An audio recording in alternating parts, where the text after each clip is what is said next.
pekerjaan Mbak Ica sebelumnya itu seperti apa dan sejak kapan Mbak Ica itu berhenti bekerja? Pekerjaan saya sebelumnya itu saya memegang bagian penting di salah satu perusahaan, khususnya di bagian pemasaran, pajak, akuntansi, sama pengadaan di salah satu perusahaan distributor alat lab bahan kimia di Surabaya. Dan alasan saya berhenti pada saat itu, yang pertama itu karena saya melahirkan anak kedua saya, dan kebetulan kebutuhan akan asupan asinya itu banyak, jadi nggak bisa kalau harus saya tinggal dia bekerja. Terus yang kedua, anak saya yang pertama itu tampak memiliki regresi pada tumbuh kembangnya, jadinya ada beberapa hal yang harus saya cari tahu lebih dalam lagi. Salah satu upayanya ya dengan saya berhenti bekerja. Walaupun pada saat itu kebetulan saya naik promosi ya, jadi memang antara dilema nih, antara mau nerusin kerja atau enggak. Tapi kan yang terpenting anak ya, mau kayak gimana, mau gajinya besar sekalipun atau naik posisi sekalipun, kalau anak ada masalah di tumbuh kembangnya, seorang ibu hati nuraninya pastilah akan lebih memilih anaknya. Apa yang membuat Mbak Ica itu memutuskan untuk berhenti dari pekerjaan itu? Ya itu tadi, yang pertama yang memutuskan berhenti karena anak pertama saya ada regresi di tumbuh kembangnya. Yang kedua, anak saya yang baru saya lahirkan, anak kedua saya itu membutuhkan asupan ASI yang amat sangat banyak, jadi tidak cukup hanya untuk diperah. Jadi dia kategori newborn yang butuh DBF juga. Selanjutnya, apakah keputusan yang Mbak Ica itu ambil itu karena keinginan pribadi atau ada dorongan dari keluarga ataupun lingkungan? Kalau keputusan saya berhenti itu pure dari saya pribadi. Walaupun banyak faktor ya, kayak mertua saya itu menyayangkan misal saya berhenti bekerja. Tapi kalau dari orang tua saya pribadi, karena tahu kondisinya ya, tinggal sama saya langsung, melihat anak saya ada regresi, terus anak kedua saya memang butuh ASI yang amat sangat banyak, orang tua kandung saya sih support saya berhenti bekerja. Suami pun support gitu, karena apapun yang terjadi kan nanti akan kembali ke kita ya, apa yang terjadi pada anak itu. Gimana perasaan Mbak Ica itu waktu pertama kali meninggalkan pekerjaan dan lebih memfokuskan merawat Ashraf di sini? Kalau saya pribadi sih ya, dengan awal memutuskan untuk resign di hari memberikan surat resign di hari pertama saya masuk cuti, pada saat itu beratnya itu bukan karena meninggalkan pekerjaan atau meninggalkan promosi dari atas, bukan. Tapi yang membuat saya berat 50% itu karena perusahaan itu sudah seperti keluarga untuk saya, keluarga kedua. Tapi dibalik semua itu alhamdulillahnya sih atasan saya dan rekan-rekan kerja saya tuh banyak banget.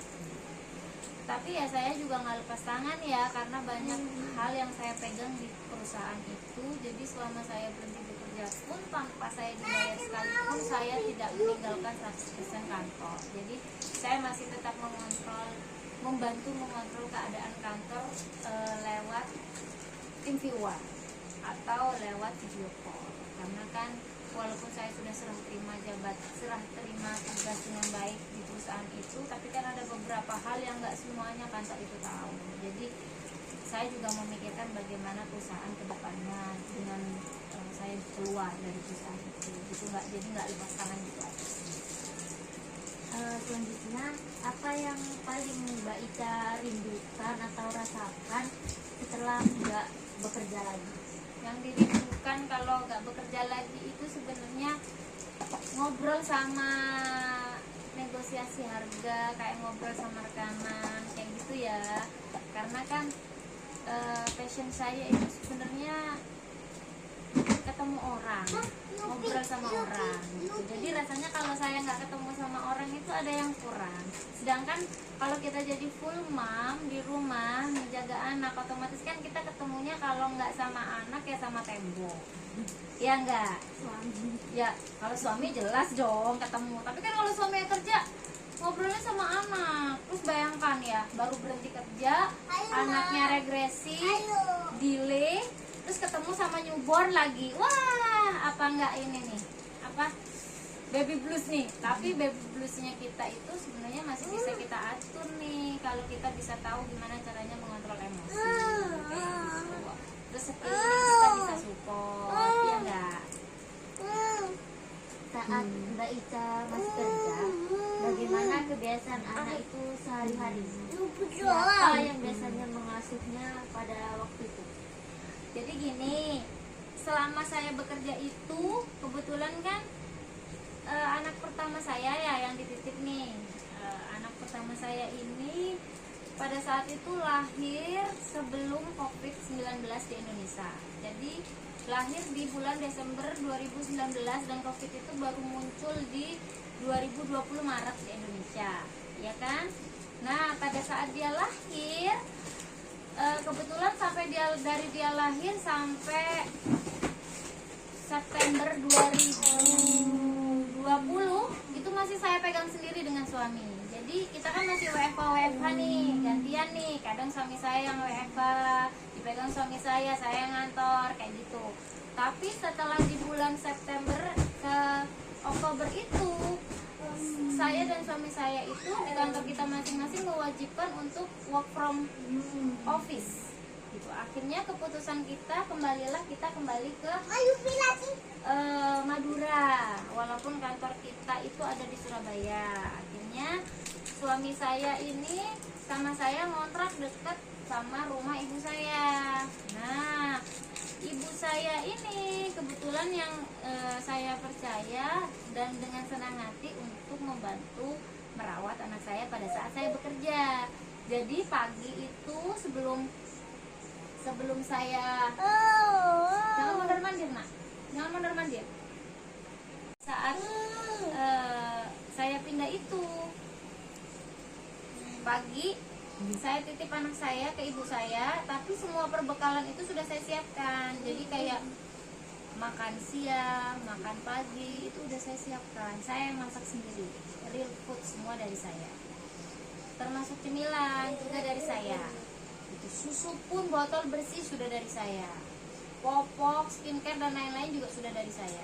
Jadi kebutuhan dia yang sehari-hari itu di rumah Otinya udah ada. Yang saya bawakan ya cuma kayak makan, botol minum, susu itu udah ada di sana seperti itu. Cuma saya kan tidak bisa mengontrol jam dia ya untuk screen time, makannya jam berapa, tidurnya jam berapa, karena kan saya titip begitu.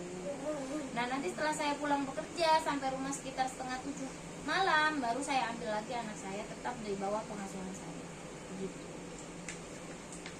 Apakah Mbak Ica itu melihat ada perubahan tertentu pada Ashraf selama Mbak Ica itu masih bekerja, mulai dari misalkan pendiam atau sering rewel seperti itu? Begini, pada saat saya bekerja ya masih saya pegang sendiri sebelum September 2020 itu dia masih perkembangannya itu sampai umur 9 bulan itu masih sesuai dengan umurnya. Jadi refleksnya itu belum kelihatan. Jadi untuk motorik kasarnya, motorik halusnya, interaksi sosial dan bahasanya, kemampuan bahasanya itu tidak ada gangguan. Jadi dia sesuai dengan umurnya. Kayak jalan, merangkak, tengkurap, kayak gitu-gitu. Itu motorik halusnya ya itu sesuai. Untuk fokus kayak sensorinya dia juga itu tidak ada masalah. Gitulah. Ini muncul mungkin pada saat selama saya bekerja ini ada hal-hal yang di luar kendali saya. Salah satunya apa? Misal screen time berlebih. Pada saat saya titip itu screen time dia di 14 jam sehari. Padahal normalnya untuk anak di bawah 2 tahun itu tidak boleh ada screen time. Ya, ini alasan saya sebenarnya memberikan dibelikan dia flash disk, ke UT-nya itu untuk dibelikan screen time itu kalau misal UT-nya mau ke belakang, dia mau pipis atau mau masak sebentar gitu ya. Jadi UT-nya masih ada, anaknya ini gak rewel dulu gitu. Ternyata apa, saya sendiri sebagai orang tua mengaku hal tersebut itu kalau bisa jangan terjadilah buat ibu-ibu yang lain. Karena apa? Karena anak kalau sudah ngerasa nyaman nih dengan tontonannya, dan yang ngasuh pun ngerasa oh anak ini sudah anteng nih dengan ini, akan susah untuk dilepas. Apalagi dia di umur 2 tahun sudah kecanduan gadget. Emang saya nggak kasih HP di TV, tapi hal itu juga memperparah. Karena apa? Akhirnya kan dia nyaman dengan hal itu. Yang awalnya bisa fokus, akhirnya fokusnya berkurang. Iya kan? Yang awalnya dia bisa istirahat dengan enak, di jam istirahatnya akhirnya dia nonton. Bener nggak? Nah, yang harusnya dia bisa makan di jamnya, karena dia keasikan nonton, akhirnya molor. Nah, kayak gitu kan akhirnya nggak cuma pengaruh ke tumbuh kembangnya, tapi akhirnya ke kesehatannya juga berpengaruh. Setelah Mbak Ica berhenti bekerja, apa saja perubahan yang Mbak Ica rasakan pada anak, baik secara emosi, perilaku maupun kemampuan Asraf itu sendiri? Begini, jadi pada saat saya berhenti bekerja, kondisi anak saya ini di kondisi yang benar-benar harus amat sangat di bawah pengawasan saya. Apa sayang? Berhenti kerja itu kondisi anak saya yang pertama ini, Asraf ini amat sangat butuh perhatian khusus. Karena apa? Pada saat itu dia benar-benar kecanduan gadget. Itu yang pertama. Terus yang kedua, dia mengalami pikiran, pilih makan. Akhirnya apa? Karena dia itu tumbuhnya ke atas, karena pikiran, akhirnya beratnya kurang dan kosong. Di umur dia yang 2 tahun pada saat itu dengan tinggi yang amat sangat lumayan, dia hanya punya berat di kurang lebih 2 tahun ya, umur 2 tahun ya, kurang lebih itu 9,2 kilo. Itu termasuk kecil. Dan berarti kan saya harus ngebus makan sama merubah pola makan dia yang sebelumnya itu PR. Terus yang ketiga, dia ada masalah di pola tidur. Jadi selama saya titip itu pola tidur dia berantakan.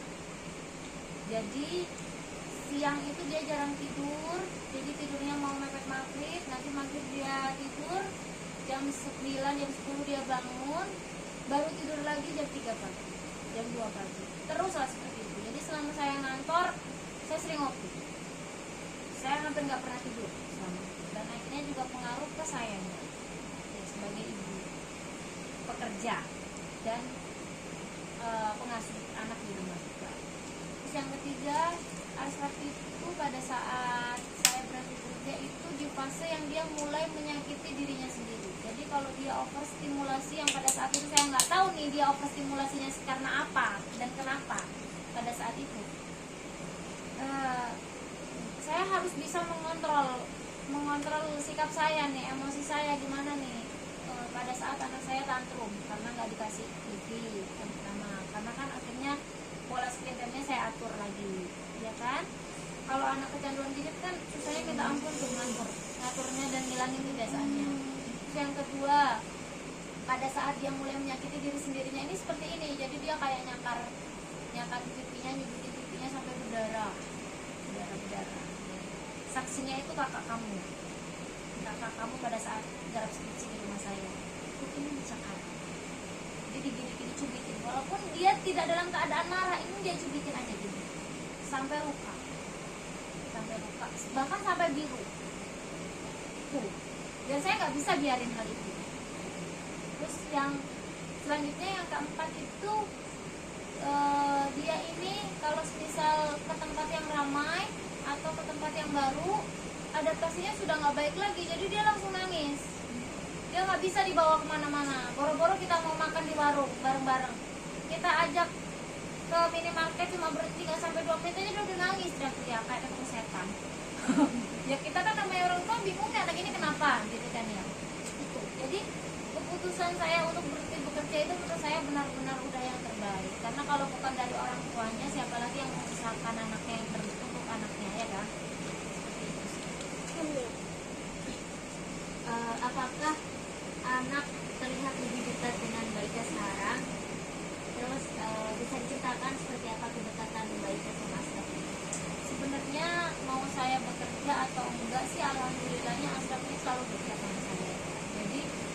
selama saya bekerja pun itu ya ini setiap saya titip itu gak pernah mau pergi dari saya, karena memang selama saya pulang bekerja pun itu saya nggak tinggal tidur dia, saya akan tidur setelah dia tidur, jadi tetap akan saya temani. Itu yang pertama. Yang kedua, setelah saya berhenti bekerja, otomatis bonding saya ke Ashraf itu akan semakin dekat. Tetapi karena dia mengalami regresi juga di interaksi sosial, akhirnya pada saat saya berhenti bekerja, kondisi dia ini dimana dia ini udah yang masa bodoh gitu loh, yang sosial smell nggak punya, terus sosial care nggak ada gitu ya. Jadi gimana caranya saya ini berupaya untuk memunculkan kembali nih hal tersebut di anak saya. Menurut Mbak Ica, hal apa yang paling berpengaruh terhadap perkembangan anak setelah baca di kampus? Yang pastinya yang sangat berpengaruh itu yang pertama dari pola makan, pola istirahat, dan pola screen time. Nah, pola makannya otomatis saya bisa mengatur nih dan tahu jelas anak saya itu makan jam berapa, apa saja yang masuk ke badan dia, ya kan? Terus yang kedua, pola tidur dia. Pola tidur dia itu yang awalnya berantakan, gimana caranya saya buat narik supaya benar lagi. Tuh, yang kedua. Terus yang ketiga, otomatis pola screen time dia. Yang tadi 14 jam, gimana caranya saya supaya narik menjadi seminimal mungkin. Jadi hal-hal itu yang sebelum saya bawa dia ke yang lebih ahli lagi, saya senangi dulu anak saya nih yang masih bisa saya temani. Dari hal itu, salah satunya pola tidur. Mana nih pola tidurnya supaya benar, ya kan? Saya upayakan dulu, saya cari dulu, saya browsing dulu, saya coba konsultasi online dulu seperti itu. Dan saya coba mencari tahu nih dengan gejala-gejala anak saya ini sebenarnya apa sih sekiranya yang terjadi sama anak saya. Saya mencoba men-screening tubuh kembang anak saya sendiri dengan saya mendownload KSSP dan Denver. Jadi hal tersebut saya upayakan sebelum saya ketemu dokter tumbuh kembang dan dokter spesialis anak dan dokter tumbuh kembang serta psikolog anak. Nah, sebelum saya bawa dia ke ahli-ahli ini alhamdulillahnya kayak kemandiriannya yang dulunya berkurang ini sudah mulai muncul, screen time-nya sudah mulai ngurangi gitu. Jadi dia sudah nggak mulai tantrum lagi, makanya sudah mulai membaik seperti itu. Walaupun itu harus dengan upaya yang amat sangat, karena saya kan juga punya newborn ya di rumah, ada satu anak lagi yang harus saya perhatikan seperti itu. Kalau untuk hal-hal yang di luar kemampuan saya ini, nantinya saya akan bertemu dengan dokter-dokter ini pada saat dia umur 2 tahun 8 bulan. Itu saya sudah mulai ketemu yang lebih ahli, karena ada beberapa hal tentang Ashraf yang harus dibenahi butuh dengan ahlinya, jadi nggak bisa saya sendiri. Sekarang seperti apa rutinitas Mbak Ica dan Ashraf dari pagi sampai malam? Rutinitasnya ya, wah kayaknya Ashraf ini lebih sibuk dibanding saya kalau rutinitasnya. Jadi Ashraf dan adiknya ini setiap pagi itu dia berangkat sekolah nih dari jam 6:30, baru pulang sekolah jam 10. Nah setelah jam 10 ini setiap hari Senin Rabu Ashraf ini ada kelas tambahan nih siangnya. Jadi dia istirahat sebentar di rumah, makan atau tidur siang sebentar. Nanti jam 2 sama jam 3 kalau Senin itu jam 2, kalau Rabu itu jam 3 itu dia ada kelas terapi tambahan di sekolah lain. Nah untuk hari Selasa, Kamis dan Jumatnya Ashraf ini kan paginya sekolah ya, di sekolah reguler.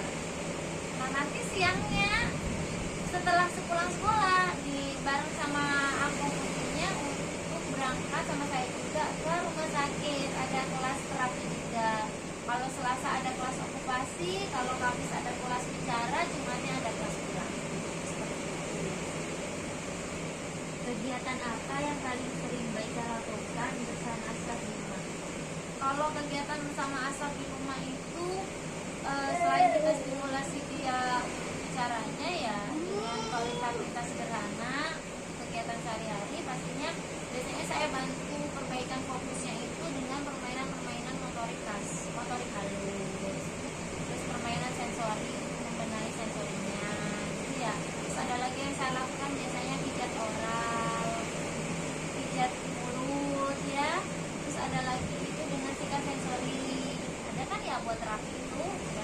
saya biasanya sehari kita 2 kali. Terus sebelum saya ambil rumah ini pun saya juga udah mengupayakan nih gimana ini supaya lantai rumah saya ini bisa menstimulasi sensori dia. Saya berikan mainan-mainan motorik halus dan fokus untuk membantu perkembangan dia di rumah. Jadi nggak hanya dari terapinya aja atau dari sekolahnya aja, ada beberapa media terapi atau media pembelajaran untuk mengejar keterlambatan dia dengan saya mengupayakan di rumah. Salah satunya dengan ini ya, namanya ini mozaik puzzle. Jadi kita bisa bantu dia belajar buat pegang ini nih, jarinya nih, buat masukkan ke sini. Nah, ini untuk anak ABK terutama, keinginan untuk masukkan ke sini aja ini susahnya minta ampun kalau nggak kita arahkan. Jadi biasanya dia buang seperti itu. Nah, ini salah satu medianya, ada banyak media yang lainnya. Bagaimana cara Mbak Ica itu mengajarkan hal-hal baru kepada anak, misalkan mengenalkan huruf, warna, angka. Nah, kalau untuk ke situ ya, kalau untuk mengenalkan huruf, angka, warna, itu biasanya kita juga menggunakan media untuk anak autism, anak kebutuhan khusus. Jadi sebelum saya mengarah ke kosakata tambahan, biasanya saya memberikan pelatihan khusus fokusnya dulu. Nah, setelah dia bisa atensinya itu bisa lebih dari 5 menit nih, baru saya bisa mengendalikan dengan dengan kartu flashcard biasanya, ya kan, ada kan itu. Terus dengan beberapa, kalau warna biasanya saya kenalinya dengan pasak berwarna, ada kan. Kalau anak berbuat salah, bagaimana biasanya Mbak Ica itu mengatasinya? Biasanya saya kalau anak berbuat salah itu saya kasih tahu salahnya. Ya. Terus yang kedua, sebelum jadi kita sebagai orang tua itu jangan langsung ngasih punishment ke anak. Jadi kita kenali dulu salah dia apa, dia memperbaiki kesalahan dia dulu. Baru setelah misalnya dia melakukan kesalahan itu lebih dari 3 kali, baru misal kita kasih punishment atau peringatan.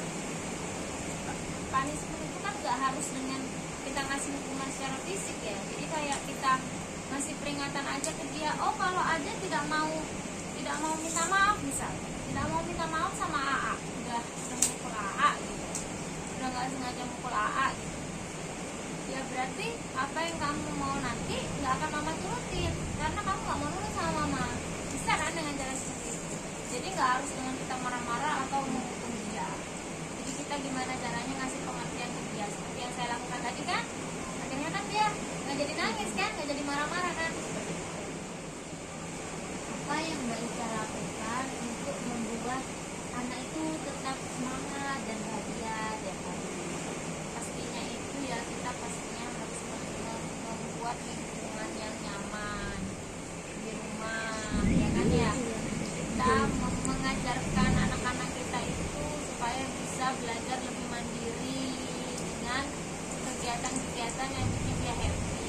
Misal kita ngajak berenang bareng, misal nggak bisa ngajak berenang di luar nih, kita beliin kolam renang lah di rumah, main sama papanya seperti itu.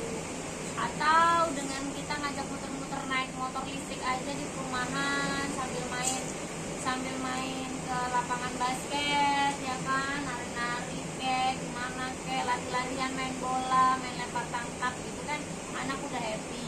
Misal di rumah sekalipun kita nggak keluar-keluar, ya gimana caranya kita bisa main bareng anak di sela-sela kesibukan saya sambil jualan juga ya di rumah. Jadinya anak itu kayak mendambakan nih apa yang bisa apa yang nggak boleh, tidak masuk. Jadi anak itu mendambakan ada kita di rumah, kita akan dicari gitu. Dia nggak akan ngomong mama ada bosan, nanti mau ngapain ya, dia mau ini mau itu. Jadi anak nggak akan pernah bosan jalan sama orang tuanya. Siapa saja yang membantu Mbak Ica dalam mengasuh anak sekarang? Kalau pengasuhan terhadap anak itu masih di bawah saya dan suami saya sendiri, cuma full memang di saya. Cuma untuk yang amat sangat membantu support terhadap upaya saya untuk memulihkan tumbuh kembang anak saya ini kebetulan di orang tua saya. Jadi orang tua saya ini dengan ikhlas itu mencoba tetap mensupport saya, bantu asraf antar terapi kayak gitu. Bahkan ini juga tempat terapi asraf yang baru buat tambahannya juga dibantu cariin sama orang tua saya kayak gitu, support anak saya juga. Yang jadi orang tua saya perlahan itu mulai mengerti apa yang nggak dibolehin buat anak saya, khususnya anak saya yang pertama ya, yang mengalami keterlambatan tumbuh kembangnya. Jadi kan memang ada PR-PR khusus ya buat anak tumbuh kembang itu, nggak boleh makan ini, nggak boleh makan itu kayak gitu, terus nggak boleh ini, nggak boleh itu. Tidak HP kan Asep sudah nonton itu. Selanjutnya, bagaimana peran ayah dalam mengasuhan anak setelah Mbak Ica berhenti bekerja? Peran ayah pada saat berhenti bekerja sih sebisa mungkin ya, kalau misal bapaknya pulang malam pulang kerja sih memang saya jarang pegangin bapaknya karena bapaknya mungkin udah capek. Nah biasanya Sabtu Minggu kalau bapaknya libur itu saya pasti ajak mereka keluar, walaupun saya jualan sibuk, biasanya saya tutup kedai dulu, saya pasti ajak mereka keluar supaya ada bonding sama papanya. Terus bisa mungkin juga di rumah, selama papanya di rumah Sabtu Minggu itu walaupun nggak keluar kayak mandiin kayak gitu ya, terus ngajak ngobrol, ngajak main. Saya bisa mungkin memang kasih pengertian sama papanya supaya tetap dekat sama anak. Apakah ada bantuan atau dukungan dari kakek nenek atau saudara lain? Pastinya kalau dari kakek neneknya anak-anak sih support ya, termasuk mertua saya yang di Bandung pun itu walaupun tidak terjun langsung dalam membantu support tumbuh kembang asraf yang di sini, terapinya dan lain-lain, tapi mereka tetap memantau nih perkembangan asraf, kayak selalu telepon tanya asraf gimana, tumbuh kembangnya seperti apa. Itu kan juga salah satu bentuk support secara mental ya kan. Ibu-ibu anak berkebutuhan khusus itu nggak cuma butuh support secara materi nih ya kan ya, support secara mental pun itu juga dibutuhkan supaya ibu anak berkebutuhan khusus dan anak yang berkebutuhan khususnya pun ini tetap semangat dalam upaya yang dilakukan. Jadi nanti susunya botolnya kotor, nanti dulu.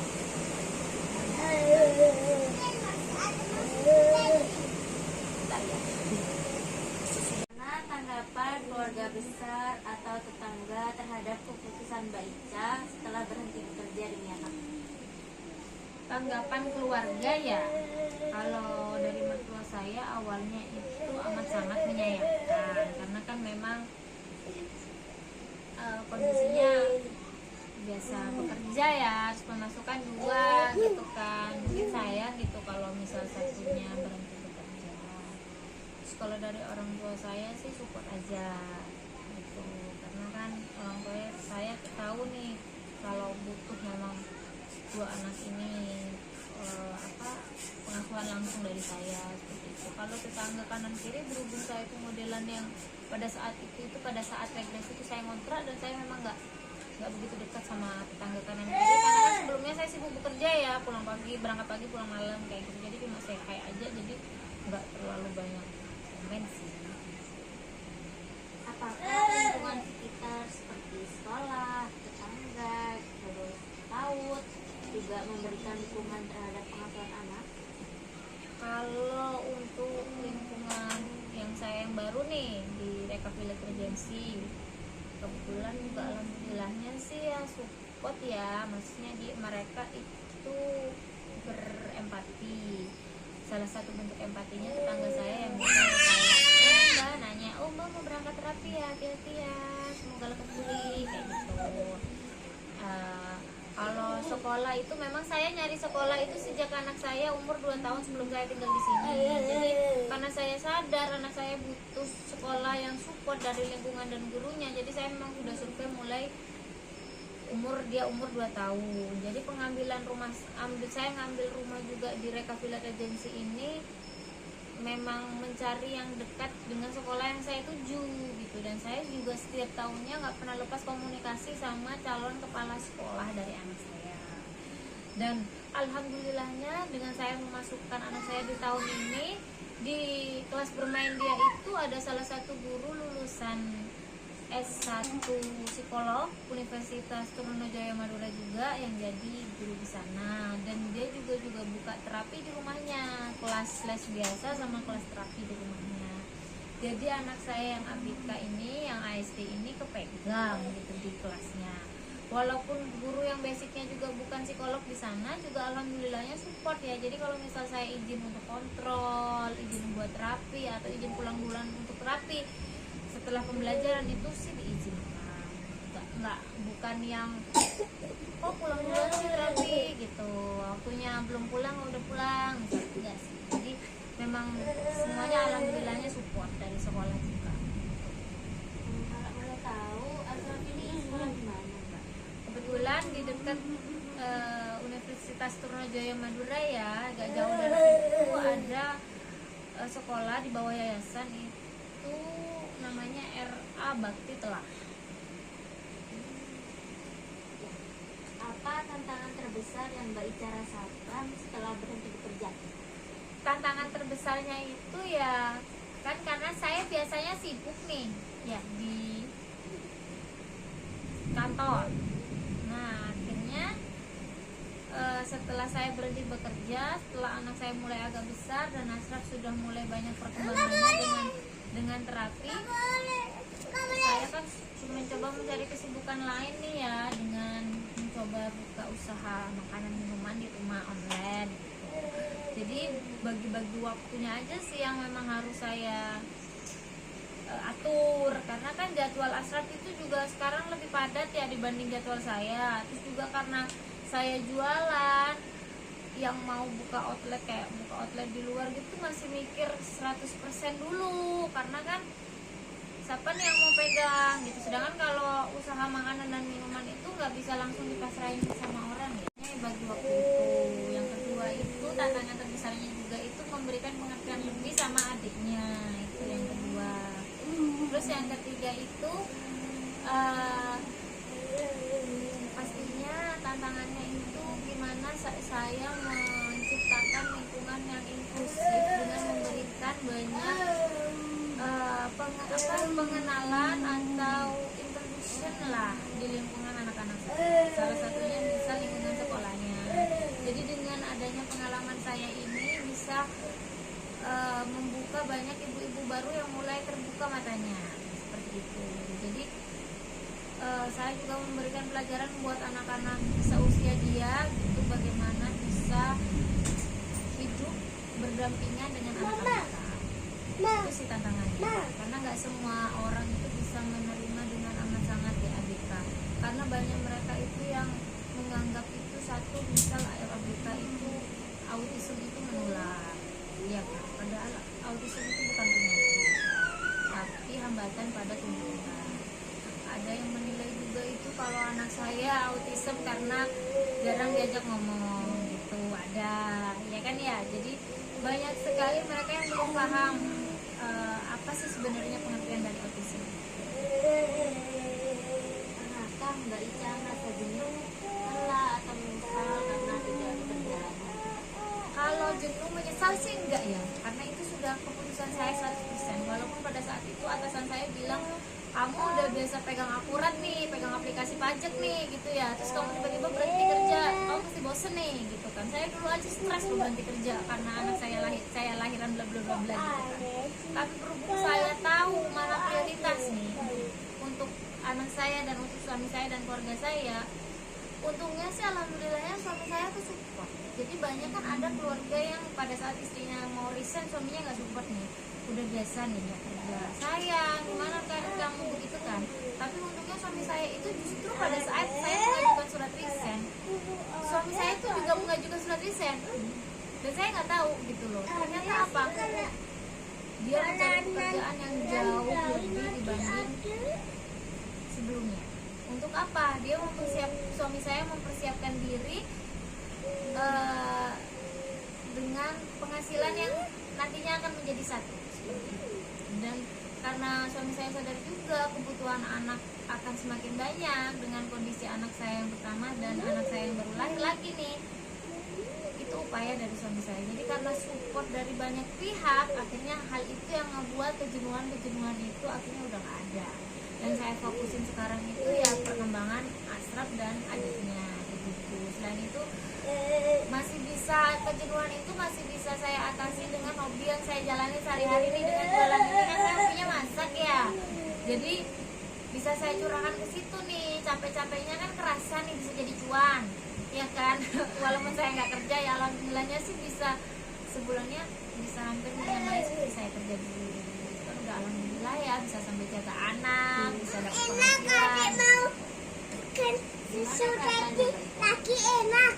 Happy sih ya, walaupun ada sih rasa-rasa kangen buat pegang akurat lagi, buat ngobrol sama orang-orang penting lagi gitu. Tapi kan silaturahmi walaupun kita resign masih bisa kita jalani ya kan. Kayak atasan saya juga udah sering lah main ke rumah sini, walaupun saya sudah nggak kerja lagi di sana. Hubungan kita masih baik. Kan sebenarnya yang kita jaga itu nggak cuma soal kerjaan ya, silaturahmi yang terpenting. Apakah Mbak Ica merasa ada perubahan dalam diri Mbak Ica?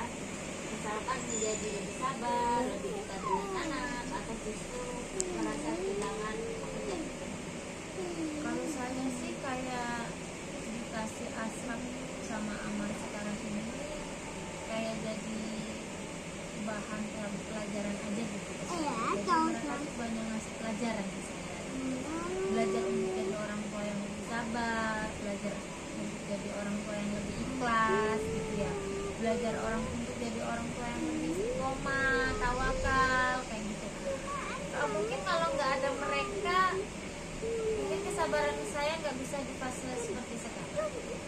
Terus saya belajar juga untuk bisa mengendalikan emosi, berada di keadaan yang sulit seperti itu. Kalau balik lagi sih ya, kalau dalam agama kita ya Islam itu kan Tuhan Allah tidak akan memberikan ujian sesuai dengan kemampuan umatnya. Jadi kalau misal orang mau diangkat derajatnya itu pasti ada aja. Jadi kalau kita selalu berhusnuzon sama yang di atas, insya Allah apapun yang diberikan, entah itu dalam bentuk ujian apapun yang diberikan dari yang Maha Kuasa, itu akan dijalaninya dengan ikhlas. Jadi rasa denial untuk tidak menerima Asraf anak KSJ itu di keluarga saya itu udah nggak ada. Jadi dengan adanya dia itu syukurnya itu justru lebih bertambah. Dengan salah satu contohnya apa? Pada saat misal saya ajak dia kontrol, coba saya nggak dapat Asraf dan saya nggak kontrol gitu ke Sutomo, rumah sakit Sutomo, bertemu dengan anak-anak ABK yang lain, saya nggak akan nggak akan punya syukur seluas sekarang. Karena banyak sekali yang anak ASD yang lebih parah kondisinya dibanding Asraf. Banyak sekali anak ADHD yang lebih parah dibanding Asraf. Banyak sekali anak yang masih kecil itu yang dia udah livernya bocor, cancer, belum lagi gagal ginjal, iya nggak? Mungkin saya nggak akan seikhlas sekarang. Jadi saya nggak mungkin bisa sesemangat sekarang. Jadi apapun pelajaran buat kita, baiknya apapun ujiannya, apapun masalahnya, tetap dikembalikan lagi ke atas. Karena ujian itu kan yang ngasih yang di atas. Pasti yang bisa membolak-balikan hati manusia juga yang di atas. Terakhir, menurut Mbak Ica, apa hal yang paling sulit dan paling mudah dari menjadi ibu rumah tangga penuh waktu? Kalau yang paling sulit itu sebenarnya gimana cara kita mengontrol emosi kita ya, di tengah-tengah kesibukan kita atau di tengah-tengah himpitan masalah yang ada. Misal nih ya, kita lagi capek, terus satu rewel, satunya karena ABK masih belum verbal, kita nggak ngerti maunya apa, bingung, akhirnya ada keinginan buat marah kan gitu ya. Di situ sih jadi hambatannya gimana caranya supaya nggak marah. Yang kalau happy-nya sih akhirnya saya banyak ketemu sama ibu-ibu pejuang bisa banyak belajar dari mereka. Saya banyak belajar dari dokter-dokter spesialis tumbuh kembang, dokter rehab, dokter gizi, psikolog anak, dokter kejiwaan anak. Mungkin saya kalau nggak kenal nggak dikasih Allah Asraf, anak saya yang ABK ini, saya mungkin nggak bisa ngejar keterlambatan bicara anak saya yang kedua. Anak saya kan sebelumnya terlambat bicara juga yang kedua dengan diagnosa ADD. Jadi dia bukan ADHD tapi ADD, cuma di atensinya aja, perhatiannya aja yang berkurang. Kalau nggak gitu kan saya mungkin akan membiarkan dia, iya kan, nggak mungkin saya bawa screening dia di umur dia yang 18 bulan. Walaupun banyak sekali juga tetangga yang bilang, alah Amar nggak apa-apa kok, Amar ngerti kok, gitu kan ya. Tapi karena saya yang tahu ibunya, anak saya harus saya screening nih, nggak bisa nih gitu. Karena kan memang kita banyak ketahui kan anak laki-laki itu otak kanan dan otak kirinya tidak seperti anak perempuan. Dia masih butuh stimulasi lebih dibanding anak perempuan. Karena kalau stimulasinya kurang, dia pasti akan mengalami keterlambatan. Makanya kan banyak yang terlambat bicara itu di anak laki-laki. Tapi kalau sudah ada PR lain nih, kayak keterlambatan bicara plus gangguan perilaku, udah pasti harus dengan butuh bantuan yang lain. Gangguan bicara aja kan juga harus diterapiin. Jadi saya nggak mungkin ketemu orang-orang penting seperti itu, saya nggak mungkin dapat pengalaman banyak, saya nggak bisa bagi pengalaman saya ke yang lain kayak gitu, supaya bisa lebih terbuka dan nggak denial dengan anaknya, supaya anaknya bisa jauh tumbuh lebih baik lagi. Ya, baik, terima kasih Mbak Ika. Iya, sama-sama.